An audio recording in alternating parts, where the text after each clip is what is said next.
तो आपका स्वागत है उस्मान जी के क्वेश्चन में। तो फिलहाल हम क्लास 10th की तैयारी करा रहे हैं यूपी बोर्ड के पेपर की वजह से। तो ये आपके क्लास 10th के लिए वेरी इंपॉर्टेंट क्वेश्चन है, साइंस के पेपर के लिए। आपको हम कुछ क्वेश्चंस कराएंगे जिनमें से एक भी क्वेश्चन बाहर नहीं जाएगा। अगर आप इनको तैयार कर लेते हैं तो आपको बिल्कुल पढ़ने की ज़रूरत नहीं है। इनमें से एक भी क्वेश्चन बाहर जाता है तो उसकी गारंटी हमारी। तो बिना देरी के स्टार्ट करते हैं, क्योंकि हम ज़्यादा टाइम बर्बाद नहीं करना चाहते। आपका पहला क्वेश्चन है, आपके विस्तृत प्रश्न है जो दीर्घ होते हैं। आपका पहला प्रश्न है, प्लास्टर ऑफ पेरिस को बनाने की विधि का वर्णन करो, वह गुणधर्म एवं उपयोग लिखिए। आपका पहला क्वेश्चन हो गया प्लास्टर ऑफ पेरिस वाला। ये आपका केमिस्ट्री का पहला क्वेश्चन है। इनका सॉल्यूशन भी हम आपको दे देंगे, अगर आप चाहते हैं तो कमेंट करें सॉल्यूशन के लिए। पहले हम आपको आज क्वेश्चन बताएंगे पूरे। आपका दूसरा क्वेश्चन है, साबुनीकरण विधि का सचित्र वर्णन कीजिए। आपका क्वेश्चन नंबर 2 है, जो दीर्घ के क्वेश्चन आते हैं, साबुनीकरण विधि का सचित्र वर्णन कीजिए। आपका क्वेश्चन नंबर 3 है, आधुनिक आवर्त नियम क्या है, इसका स्पष्टीकरण कीजिए। के केमिस्ट्री में से हैं। आपका चौथा क्वेश्चन है, मेडलिफ की मूल आवर्त सारणी पर संक्षिप्त टिप्पणी लिखिए। ये मेडलिफ वाला जो है काफ़ी इम्पोर्टेंट क्वेश्चन है। आपका यह है, मनुष्य की पाचन तंत्र आहार का सचित्र वर्णन कीजिए। ये क्वेश्चन वेरी वीआईपी है, आप इस पर वीआईपी डाल सकते हैं, ये बहुत इंपॉर्टेंट क्वेश्चन है। आपका छठा क्वेश्चन है, मानव हृदय की आंतरिक संरचना तथा क्रियाविधि का सचित्र वर्णन कीजिए। ये भी बहुत इंपॉर्टेंट क्वेश्चन है बायोलॉजी में से, आपकी क्लास 10th की में से ही। क्लास 10th के लिए बहुत ही वेरी इंपॉर्टेंट क्वेश्चन है ये। आपका क्वेश्चन नंबर 7 है, पाचन से क्या तात्पर्य है, मानव आहार नली में होने वाली पाचन क्रिया का वर्णन कीजिए। तो मानव की जो आहार नली होती है उसमें पाचन क्रिया का वर्णन कीजिए। आपका क्वेश्चन नंबर 8 है, वाष्पोत्सर्जन किसे कहते हैं, इसका सचित्र वर्णन कीजिए। ये वेरी इंपॉर्टेंट क्वेश्चन है। अब ले चलते हैं प्रश्न नंबर 9 की तरफ। भारत में जनसंख्या वृद्धि के कारण तथा परिवार नियोजन के उपायों का वर्णन कीजिए। भारत में जनसंख्या वृद्धि जो हो रही है, आपको पता है कि जनसंख्या वृद्धि के कारण बहुत ही कितना इम्पोर्टेंट क्वेश्चन हो सकता है। ये इस साल 100%, 101% आ सकता है। तो अब चलते हैं प्रश्न नंबर 10 की तरफ।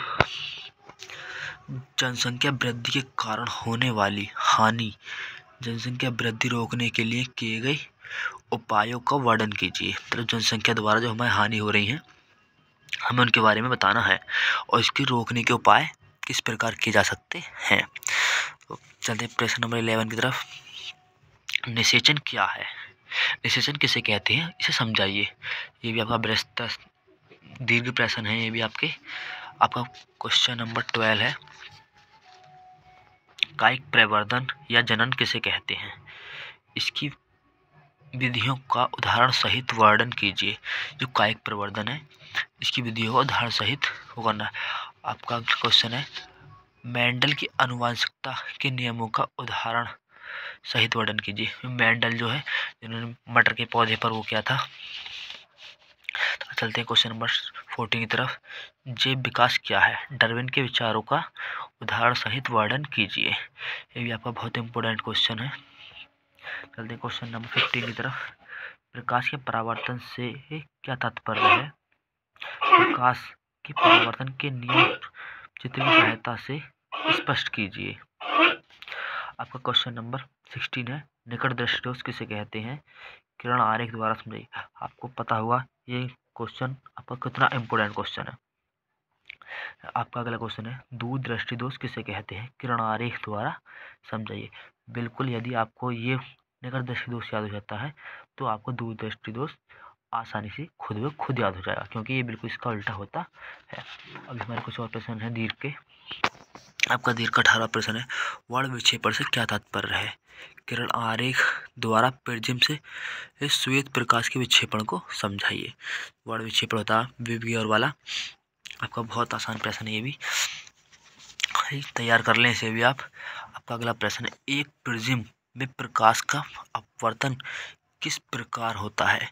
चित्र बनाकर आपतन कोण, अपवर्तक कोण, निर्गत कोण तथा विचलन कोण दर्शाइए। जो प्रिज्म वाला क्वेश्चन है आपको पता है, ये भी आपका काफी इंपॉर्टेंट क्वेश्चन है। आपका अगला क्वेश्चन है, अब फिजिक्स में जो है ओम का नियम क्या है? ओम का नियम आपको पता ही होगा कितना इंपॉर्टेंट है।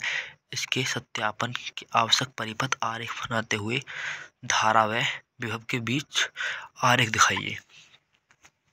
आपका क्वेश्चन नंबर 21 है, समांतर क्रम में जुड़े 3 प्रतिरोधों के तुल्य प्रतिरोध के लिए सूत्र स्थापित कीजिए, संयोजन के निष्कर्ष लिखिए। तो हम इन क्वेश्चनों का आपका सॉल्यूशन भी देंगे अगली वीडियो में, आपको सबका सॉल्यूशन मिलेगा। और आप इन्हें तैयार पहले कर सकते हैं तो आप इन्हें तैयार कर लें। आपका क्वेश्चन नंबर 22 है, विद्युत मोटर का सिद्धांत स्पष्ट कीजिए तथा इसकी संरचना एवं कार्यविधि समझाइए। जो विद्युत मोटर, आपके 3 क्वेश्चन में से 3 में से पक्का एक फंसता है इस चैप्टर में से। अगला है, प्रतिवर्ती धारा डायनमो अथवा विद्युत जनित्र का सिद्धांत, संरचना, क्रियाविधि का सचित्र वर्णन कीजिए। और एक अगला और क्वेश्चन होगा आपका, अगला क्वेश्चन आपका, दिष्ट धारा जनित्र का सिद्धांत, संरचना एवं कार्यविधि का सचित्र वर्णन। मैं 1000% कह सकता हूँ कि इन तीनों में से एक क्वेश्चन 100% फंसेगा। इन तीनों में से एक क्वेश्चन आता है और 2 आ जाए तो कह नहीं सकता। आपका लास्ट दीर्घ प्रश्न है, खाद्य श्रृंखला व खाद्य जाल से आप क्या समझते हैं? खाद्य श्रृंखला व खाद्य जाल से आप क्या समझते हैं? तो आपके अब आप आते हैं आपके शॉर्ट्स क्वेश्चन। जो शॉर्ट्स क्वेश्चन है उनमें पहला क्वेश्चन है, खनिज तथा अयस्क में अंतर समझाइए। खनिज तथा अयस्क में अंतर समझाइए। आपका अगला क्वेश्चन है, निस्तापन तथा भर्जन में अंतर समझाइए। निस्तापन भर्जन में अंतर समझाइए। आपका क्वेश्चन नंबर 3 है, हाइड्रोकार्बन क्या है? संतृप्त तथा असंतृप्त हाइड्रोकार्बन को उदाहरण द्वारा समझाइए। आपका क्वेश्चन नंबर 4 है, योगात्मक अभिक्रिया को उदाहरण द्वारा समझाइए। योगात्मक अभिक्रिया को उदाहरण द्वारा समझाइए। आपका प्रश्न नंबर 5 है, प्रतिस्थापन अभिक्रिया पर टिप्पणी लिखिए। ये भी क्वेश्चन काफी इंपोर्टेंट है, ये परीक्षा में अक्सर पूछे जाते हैं। पर श्वसन तथा श्वासोच्छ्वास में क्या अंतर है? ये भी काफी इंपोर्टेंट है। आपका अगला है, सिरा और धमनी में 4 अंतर लिखिए।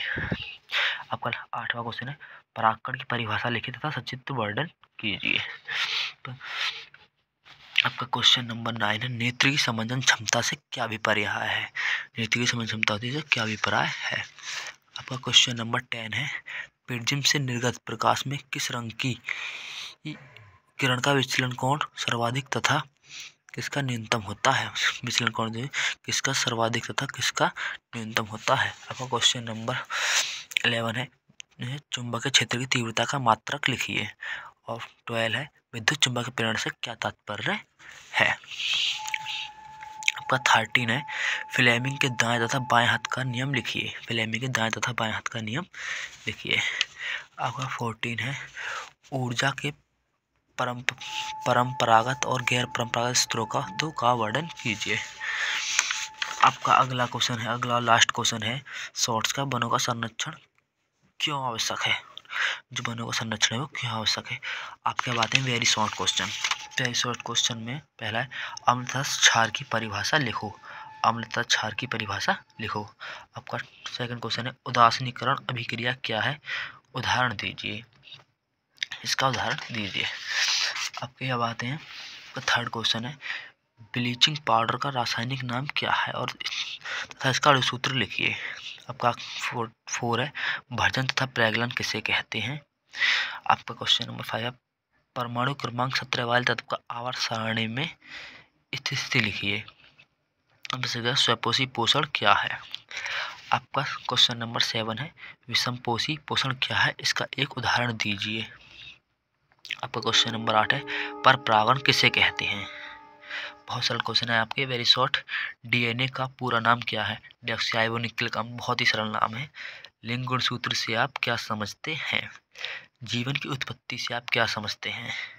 11 आपका 12 है, उत्तल दर्पण तथा अवतल दर्पण की परिभाषाएं लिखिए। ये भी बहुत सरल है।